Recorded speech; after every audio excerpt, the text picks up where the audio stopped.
সারাদিন অফিসের দৌড়ঝাঁপের পর সন্ধ্যেতে স্টুডিওতে ঢুকে আমার একটা বদ অভ্যেস হচ্ছে কানে হেডফোনটা গুঁজে আধ ঘন্টা নিজের সাথে সময় কাটানো, নিজের কিছু ফেভারিট গান টান শোনা। কিন্তু আজকে যখন হেডফোনটা কানে দিলাম প্রথম থেকে একটু অন্যরকম ফিল আসছিল, মনে হচ্ছিল একদম আমি পৃথিবীর বাইরে চলে গেছি। তারপরেই মনে হলো TWS-টা আবার কেউ চেঞ্জ করে দেয়নি তো। কিন্তু TWS-টা যখন আমি চেক করতে গেলাম তখনই ঘটলো এক কাণ্ড।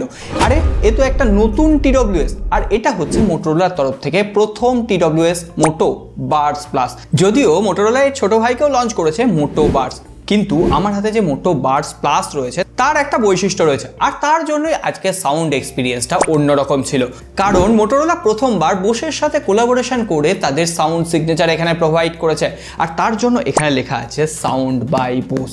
সুতরাং আজকে তো আমরা এটার আনবক্সিং করবই, তার সঙ্গে সঙ্গে এটার ফুল এক্সপিরিয়েন্স আপনাদের সাথে শেয়ার করব। প্রথমে দামটাই বলে দিই, মোটো বাডস প্লাস লঞ্চ হয়েছে ৯,৯৯৯ রুপি, যদিও ইন্ট্রোডাক্টরি প্রাইসে ৭,৯৯৯ রুপিতে কেনা যাবে। আর এর যে ছোট ভাই মোটো বাডস সেটা লঞ্চ হয়েছে ৪,৯৯৯ রুপি, ইন্ট্রোডাক্টরি অফারে ৩,৯৯৯ রুপিতে পাওয়া যাবে। মোটো বাডস আমার কাছে নেই, এটা রয়েছে মোটো বাডস প্লাস, আর এটাই আমার এক্সপিরিয়েন্স করার ইচ্ছে ছিল কারণ এই বোসের সাউন্ড সিগনেচার। যাই হোক, প্রথমেই আমরা আনবক্সিং শুরু করি। আর আনবক্সিং এর প্রথমেই এটা বলে দিতে হয় না, যথেষ্ট প্রিমিয়াম প্যাকেজিং। তার সঙ্গে উপরের দিকে ইউজার ম্যানুয়াল ছিল, তারপরে মেন ইউনিট যথারীতি সরিয়ে রাখছি। নিচের দিকে একটা কম্পার্টমেন্টে USB Type-C কেবল রয়েছে এটাকে চার্জ করার জন্য, এর সঙ্গে বেশ কিছু এয়ার টিপস রয়েছে, আর তারপরে রয়েছে মেন ইউনিট আমাদের মোটরোলা বাডস প্লাস। যাই হোক, প্রথমেই যদি আমরা ডিজাইন নিয়ে কথা বলি, এটা যথেষ্ট কম্প্যাক্ট ডিজাইনের, লাইট ওয়েট, এর সঙ্গে সঙ্গে নিঃসন্দেহে প্রিমিয়াম দেখতে লাগছে। তার উপরে দুটো কালার ভ্যারিয়েন্টে অ্যাভেলেবেল, বিচ স্যান্ড এবং ফরেস্ট গ্রে। আমারটা ফরেস্ট গ্রে কালারের। আর তাছাড়া মোটরোলা তো প্যান্টনের সাথে কোলাবোরেশনে প্যান্টন ক্রাফটেড কালার ব্যবহার করে, আর উপরের দিকে একটু সফট টাচ ম্যাট ফিনিশ রয়েছে, ফলে হাতের ফিঙ্গারপ্রিন্ট কিন্তু অতটা আসে না। যাই হোক, এবার এয়ার টিপসগুলো কানে পরে নেওয়ার পালা। কানে পড়তেই মনে হলো যথেষ্ট লাইট ওয়েট, তার উপরে এটা যেহেতু ভি শেপের, কানের সাথে একদম ঠিকঠাক ফিট হয়ে যাচ্ছে, সুতরাং কান থেকে খুলে পড়ে যাওয়ার কোনো রকম ভয় নেই। আর একটা টাইম পরে আপনি ভুলেই যাবেন আপনি এয়ারবাডস পরে আছেন, এতটাই এটা লাইট ওয়েট আর কমফোর্টেবল। আর অবভিয়াসলি এটা একটা প্রিমিয়াম TWS, সেখানে IP54 এর রেটিং থাকবে, এটা যথেষ্ট স্বাভাবিক। কিন্তু এর যে কভারটা বা এর যে বক্সটা দেওয়া হয়েছে সেটা কিন্তু IPX4 রেটিং রয়েছে, সুতরাং ডিজাইন নিয়ে কোথাও কোনো রকম কম্প্রোমাইজ নেই। কিন্তু এত দামি একটা TWS, সেখানে সব থেকে আগে ম্যাটার করে সাউন্ড কোয়ালিটি। আর মোটরোলা এখানে একেবারে বোসের মতো কোম্পানির সাথে কোলাবোরেশন করে বোসের অ্যাপ্রুভ সাউন্ড সিগনেচার প্রোভাইড করেছে। আবার এটা নাকি বোসের সাউন্ড ল্যাবে টেস্ট হয়েছে, কিন্তু আমরা এটা আমাদের স্টুডিওতে টেস্ট করব। তাহলে চলুন আর দেরি না করে এবার ফোনের সাথে কানেক্ট করে নেওয়া যাক। মোটো বাডস প্লাস অ্যাপ্লিকেশন রয়েছে, আপনি জাস্ট কানেক্ট করে নেবেন। এছাড়াও এখানে গুগল ফাস্ট পেয়ার, এছাড়াও মাইক্রোসফট সুইট পেয়ারেরও অপশন রয়েছে, সুতরাং কানেকশনের কোনো ঝামেলা নেই। আর মোটো বাডস প্লাস যে অ্যাপ্লিকেশনটা রয়েছে সেখানে এই পার্টসটাকে আপনি ভরে ভরে কাস্টমাইজ করতে পারবেন। প্রথমত এখানে কোন বাডসে কতটা চার্জ রয়েছে সেটা তো দেখা যাচ্ছে, তার সঙ্গে সঙ্গে নয়েজ কন্ট্রোল অপশন রয়েছে, এখানে of, transparency mode, adaptive mode, এছাড়াও নয়েজ ক্যান্সেলেশন যে পিক মোড সেটাও কিন্তু অ্যাভেলেবেল রয়েছে। তার সঙ্গে সঙ্গে এখানে সাউন্ডের ভেতরে high res mode, gaming mode, volume boost এইগুলো যেমন সেট করতে পারবেন। ইকুইলাইজার অপশন রয়েছে, আপনি মিউজিক এনজয় করার সময়, মুভি দেখার সময় আলাদা আলাদা ইকুইলাইজার এখানে সেট করতে পারেন।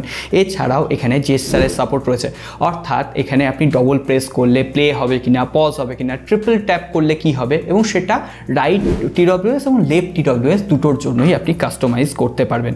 এছাড়াও মোড অপশনের ভেতরে ফিট টেস্ট অপশন রয়েছে, এটা বলে দেবে যে আপনার এই TWSটা আদৌ আপনার কানের সাথে ঠিকঠাক পেয়ার হয়েছে কিনা বা ফিট হয়েছে কিনা। যাই হোক, এবার যদি সাউন্ড কোয়ালিটির কথায় আসি, তাহলে বাস, ট্রিবল এবং ইনস্ট্রুমেন্টালের যে ব্যালেন্সগুলো সঠিকভাবে করতে পারছিল, একদম ক্রিস্প একটা সাউন্ড আসছিল। আর তার সঙ্গে সঙ্গে এখানে ডুয়েল ডাইনামিক ড্রাইভার ব্যবহার করা হয়েছে 11mm প্লাস 6mm, ফলে বুঝতেই পারছেন যে বেস আসছে, থাম্পিং সাউন্ড, সেটা যথেষ্ট ভালোভাবে এনজয় করা যাচ্ছে। আর এখানে হাইরেস অডিও সাপোর্ট দেওয়া হয়েছে, ফলে স্টুডিও কোয়ালিটি অডিও এক্সপিরিয়েন্স আমরা এটা থেকে পাচ্ছি।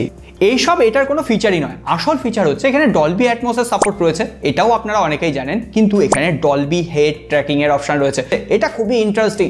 ধরুন আপনি কোনো সাউন্ড শুনছেন, আপনি ডান দিকে বা বাঁ দিকে যেদিকে মাথা ঘোরান না কেন সেটাকে ট্র্যাক করে একদম ন্যাচারাল সাউন্ড এক্সপিরিয়েন্স প্রোভাইড করবে।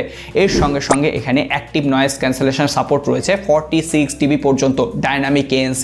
এছাড়াও এখানে আল্ট্রা ওয়াইড নয়েজ ক্যান্সেলেশনের অপশন রয়েছে। আর নয়েজ ক্যান্সেলেশন কোন জায়গাটা সব থেকে বেশি কাজে লাগে বলুন তো? হাটে ঘাটে বা ট্রেন ট্রেনে বাসে যখন আমরা জার্নি করছি তখন যদি কল আসে আমরা আশেপাশের নয়েজের জন্য ওই দিকের কথাও শুনতে পাই না, আমরা যখন কথা বলি অপরপক্ষে শুনতে পাই। আর এখানে যে ডাইনামিক এএনসিটা দেওয়া হয়েছে না, সেটা সুপার কাজ করছে। আপনি যতই ট্রেনে বাসে থাকুন না কেন, যতই ভিড়ভাট্টায় থাকুন না কেন, আপনার কলটা সে সঠিকভাবে শুনতে পাবে, আপনিও তার কলটা একদম ক্রিস্টাল ক্লিয়ার শুনতে পাবেন। তার ছাড়াও এখানে 3টে ফিজিক্যাল মাইক দেওয়া হয়েছে, ফলে কল কোয়ালিটি নিয়ে কোনো রকম কম্প্রোমাইজ নেই, যে কোনো সিচুয়েশনে এটা আপনার কল হ্যান্ডেল করে দেবে। এছাড়াও এখানে ইন্টেলিজেন্ট অ্যাক্টিভ নয়েজ ক্যান্সেলেশন ব্যবহার করা হয়েছে, ফলে আপনি কোন সিচুয়েশনে আছেন সেটা বুঝে নিয়ে এটা কিন্তু noise cancellation mode, active noise cancellation mode, ambient mode এগুলোর ভেতরে সুইচ করতে থাকবে। সুতরাং কোনো রকম হ্যাসেল নেই যে একবার নয়েজ ক্যান্সেলেশন অন করলাম আবার অফ করতে হবে, এইটা কিন্তু অটোমেটিক্যালি এআই দ্বারা ডিটেক্ট করে নিচ্ছে।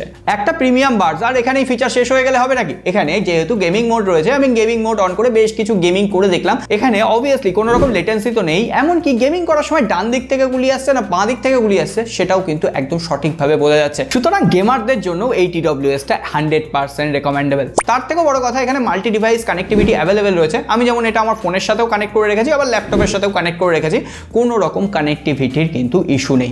আর তাছাড়াও এটা যেহেতু প্রিমিয়াম একটা TWS, তার সঙ্গে প্রিমিয়াম ফিচার বলতে এখানে ওয়্যারলেস চার্জিং দেওয়া হয়েছে। আর TWS এর ক্ষেত্রে ব্যাটারি লাইফটা খুবই গুরুত্বপূর্ণ।